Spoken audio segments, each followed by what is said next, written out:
Doctors have read it. What's the biggest case of faking it you've ever seen? Story 1. My cousin got glasses. Her 7-year-old little sister also wanted glasses because she thought it was so cool to wear them. So she started telling her teachers she couldn't read what was on the chalkboard. And she'd squint at home, and go incredibly close to the TV to watch things because she said she couldn't see things clearly. Her parents got worried and took her to the doctor. She read everything wrong on the vision test. Everyone seemed convinced that she needed glasses. But the doctor was a little concerned because the tests indicated she needed really thick glasses, and usually that wasn't the case unless there was a family history of vision issues. Her parents both had 20/20 vision and her sister only had astigmatism. They all realized she was faking it. So the doctor told her parents in front of her that she needs some pretty intense eye surgery so she'd be able to see without glasses. They even wheeled in a machine to make it convincing to say they could do the surgery right then and there. She freaked out, confessed to faking it all, and started to cry. She got grounded for a while. Story 2. I'm an ICU and ER nurse. We get a lot of malingering in the ER. One day, one of our frequent flyers came in and started faking a seizure in triage. Now obviously I know this lady, and she's fake seized 1,000,000 times before. But this time it's in the lobby in front of about 30 people, who have no way of knowing that it's fake. She's lolling around on the floor making a damn fool of herself and folks look horrified. I walked up to her and said calmly, "Karen, what are you doing?" To which this genius responds, "I'm seizing." I told her to stop seizing. So she did. Story 3. Had a patient when I was an intern feigning blindness.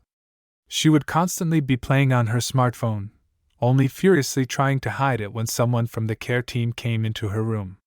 The best was when my attending one day strolled past her room and threw his hand up in a highly exaggerated hello wave. She started to throw her arm up to but caught herself halfway through, then threw her hand back into her lap and pretended to be staring off into nothing. Story 4.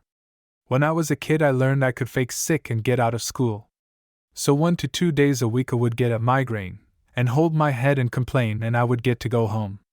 Eventually my parents took me to a neurologist who said, "Maybe you just don't let him eat chocolate and sugar?"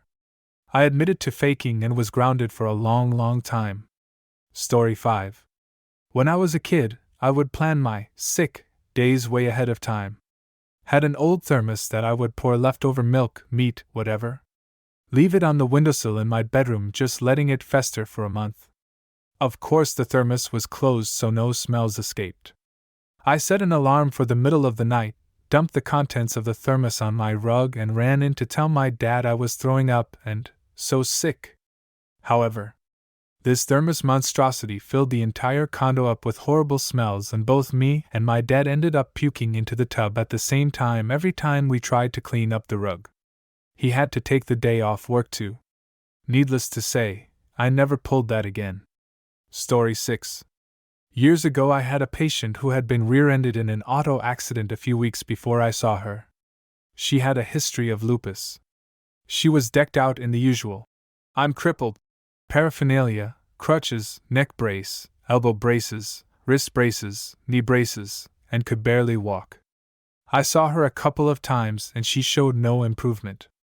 One Saturday I was on call but had to take a back streets route to the hospital because of an event taking place on the main thoroughfare. I apparently drove through her neighborhood, because, wonders behold, there she was wearing old lady spandex power walking down the sidewalk, holding weights in both hands. I did not call out to her. Next week, she was back in clinic with her "I'm crippled. Get up on again." A few weeks later I got the subpoena for the deposition, and it all became clear. Story 7. My mom was an emergency room nurse. Years ago they brought a prisoner from the local pen in who seemed to be unconscious. The guards were suspicious that he was faking it. They checked his vitals and everything seemed to be okay. The attending doctor tried poking him in the foot with something pointy, nothing. Then he got an idea. They took a rubber hose and inserted it in the back of his throat as if they were intubating him. That did the trick. He sat up very quickly, coughing and gagging. Story 8. fourth-year medical student. On my ER rotation, and a trauma came in from a woman that had been arrested. During the drive, the patient banged her head 4 times against the window of the police car and then went unresponsive. She came to us with a bruise over her forehead and unresponsive. We all smelled BS, but the patient was a great actor, didn't even flinch during the digital rectal exam, which is standard for all patients that come in through the trauma bay. Though some of the nurses said that they caught her peeking at us when would leave the room. We ended up getting a CT scan, which was normal, and was even considering intubating her to secure her airway when our attending finally walked over to her, opened her eyelids, and held them open while telling her to wake up. Finally, she started fighting to close her eyes, and the jig was up.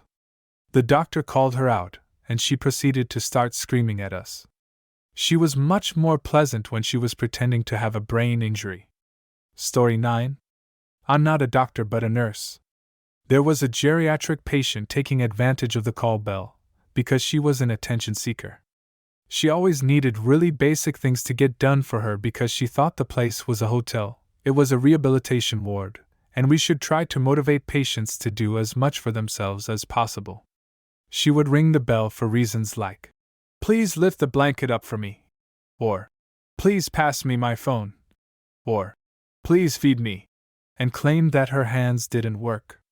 I caught her several times lifting herself off the bed with her hands, grabbing her phone when it rang. You get the gist. Story 10.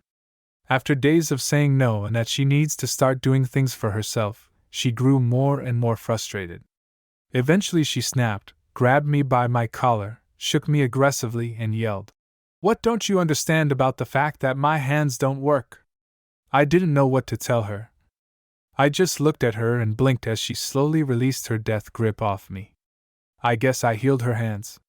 Praise the Lord. 1 upvote equals 1 prayer for an old lady's arthritis. Story 11. Nurse for an ophthalmologist here. Had a 21-year-old new patient claiming to be completely blind from a sudden and severe glaucoma diagnosis from a previous unknown doctor.